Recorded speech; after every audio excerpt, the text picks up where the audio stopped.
A energia solar está entrando em uma nova fase em 2026 e muita gente ainda não percebeu isso. As regras estão mudando, a forma de cobrar a energia está mudando e isso começa a impactar quem quer instalar um sistema fotovoltaico. Por isso, entender essas mudanças agora faz toda a diferença.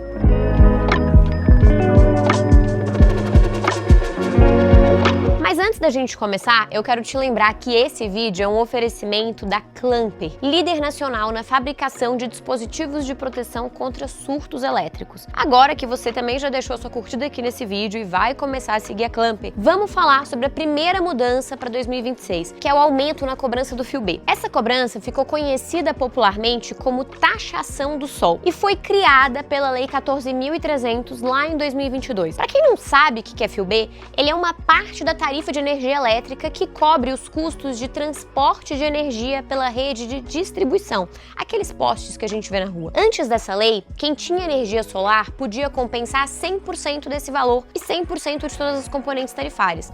Então, a energia que a gente injetava na rede valia a mesma coisa que a energia que a gente consumia na rede. Lembrando que aqui eu não estou falando de tributo. Agora, a gente tem os sistemas que são classificados como GD2, que são todos aqueles sistemas que foram protocolados que pediram acesso à rede depois do dia 7 de janeiro de 2023. Esses sistemas, classificados como GD2, pagam o fio B de maneira gradual. Em 2023, eles pagavam 15%, depois 30% em 24%, 45% em 25% e 60% em 26%. Isso vai continuar aumentando até a gente chegar em 90% em 2028. Em 2029, a gente vai ter uma nova regra que ainda não foi definida. Então, a mudança que a gente teve em 2026 foi o aumento do pagamento do fio B, de 45% para 60%. Agora presta atenção em outro detalhe muito importante que muita gente tem dúvida. Mesmo quem instalou o sistema em 2024, por exemplo, também vai pagar 60% do fio B em 2026, exatamente porque a cobrança ela é gradual, ela aumenta ano após ano. Só quem protocolou o pedido de acesso antes do dia 7 de janeiro de 23 ou até o dia 7 de janeiro de 23 fica isento dessa cobrança até 2045, garantindo então essa paridade de valor entre o que a gente injeta e consome da rede. Dito isso, o que você precisa ter em mente aqui é o seguinte: mesmo com essa cobrança, a energia solar continua sendo um dos melhores investimentos quando o assunto é economia na sua conta de luz. Mas, como essa desvalorização acontece de forma gradual até 2028, esse pagamento vai subindo, fica a pergunta: o que acontece depois disso? E é aí que entra o segundo assunto que a gente precisa ficar de olho em 2026, que é o encontro de contas. Lembra que eu te falei que a partir de 2029 a gente vai ter novas regras para compensação de energia? Pois é,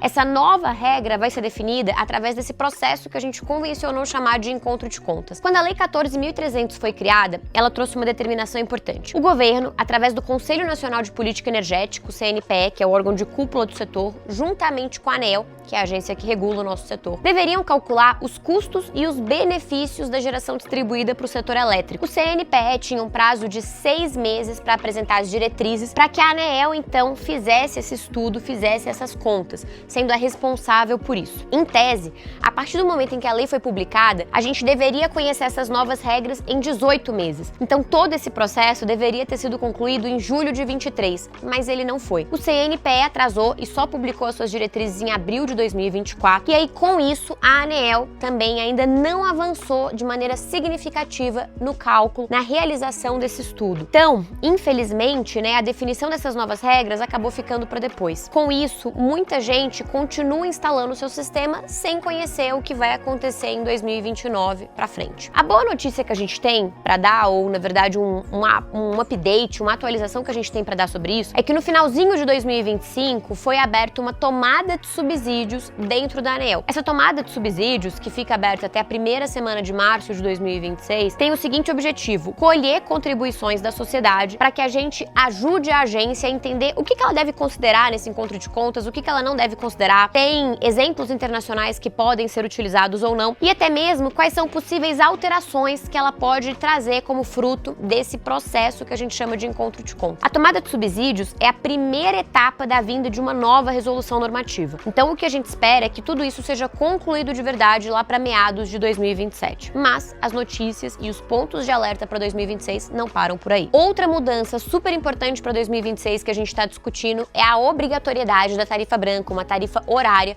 para os consumidores do Grupo B. Se você nunca ouviu falar sobre isso antes, calma que eu te explico rapidinho. A tarifa branca foi lançada em 2018 e ela é uma forma diferente de cobrar energia elétrica para quem está no Grupo B, ou seja, para residências, comércios e pequenos negócios que são atendidos na baixa tensão. No horário de ponta, que é o horário em que a rede está mais sobrecarregada, com o horário de pico, a energia fica muito mais cara. Já no horário fora ponta, ela fica muito mais barata. O objetivo da tarifa branca é simples. Ele quer incentivar que as atividades de alto consumo, como o uso de máquinas industriais, bombas de piscina, carregamentos de veículos, ar-condicionado, sejam deslocados para um horário em que a tarifa está menor, justamente para aliviar o sistema elétrico nesse momento de pico. O que está sendo discutido agora, através de uma consulta pública que também está aberta na ANEEL, é justamente a possibilidade de tornar essa tarifa branca obrigatória para todos os consumidores do Grupo B que consomem, no primeiro momento, mais de 1.000 kWh por mês, como algumas casas grandes, comércios maiores, ou seja, mais ou menos 2,5 milhões de unidades consumidoras no país, que correspondem a 25% de todo o consumo da baixa tensão. E aí, no segundo momento, tornar essa tarifa obrigatória para todo mundo que consome mais de 600 kWh por mês. Aqui entra um ponto muito importante de muita atenção. Quem tem um consumo alto na hora ponta pode sentir um aumento significativo no valor da sua conta de luz se não conseguir mudar o seu hábito de consumo ou se planejar melhor. É uma tarifa que vai exigir muito mais cuidado de você, consumidor. E para quem pretende instalar energia solar, essa mudança também traz uma diferença. Dependendo desse perfil de consumo, isso pode reduzir a economia mensal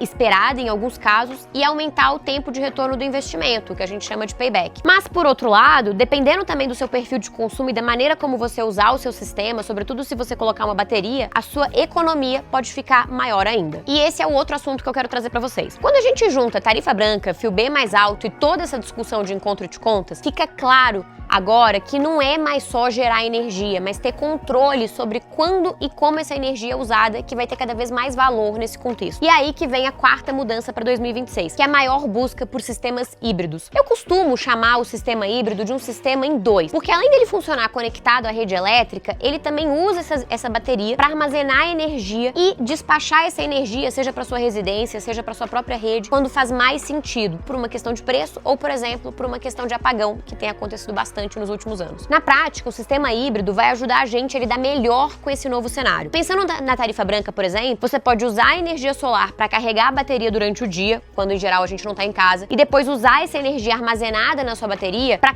abastecer o seu consumo à noite, que é exatamente no momento de tarifa ponta, quando vai ser mais cara. Pensando no fio B, a lógica é parecida. Quanto menos energia você injeta na rede e mais energia você consome localmente, menor é o impacto dessa cobrança do fio B ao longo do tempo. Fora também que o preço das baterias vem caindo bastante nos últimos anos, o que tende a tornar os sistemas híbridos cada vez mais acessíveis e populares daqui pra frente. Uma coisa é fato, com os apagões cada vez mais frequentes, a conta de luz só subindo, todo mundo querendo mais autonomia e mais controle também sobre o seu consumo, o armazenamento vai passar a ser uma prioridade. Mas presta atenção aqui, com essa evolução vem também uma grande responsabilidade no projeto. Sistemas híbridos são mais complexos, mais sensíveis também, envolvendo painéis, inversores, baterias e rede ao mesmo tempo. Isso significa uma maior vulnerabilidade a surtos elétricos, seja por descargas atmosféricas, por manobras da rede ou até por chaveamento interno do sistema. Por isso que a proteção contra surto elétrico deixa de ser um detalhe e passa a ser cada vez mais uma parte essencial do projeto. Os dispositivos de proteção contra surto, bem aplicados, ajudam a preservar os equipamentos sensíveis, como os inversores e a bateria, aumentando a confiabilidade e a vida útil do sistema e da sua instalação. E é exatamente nesse ponto que a Clamper, que é a nossa parceira aqui no canal, é referência. A empresa desenvolve soluções para proteção de todos os tipos de sistemas fotovoltaicos, inclusive os híbridos,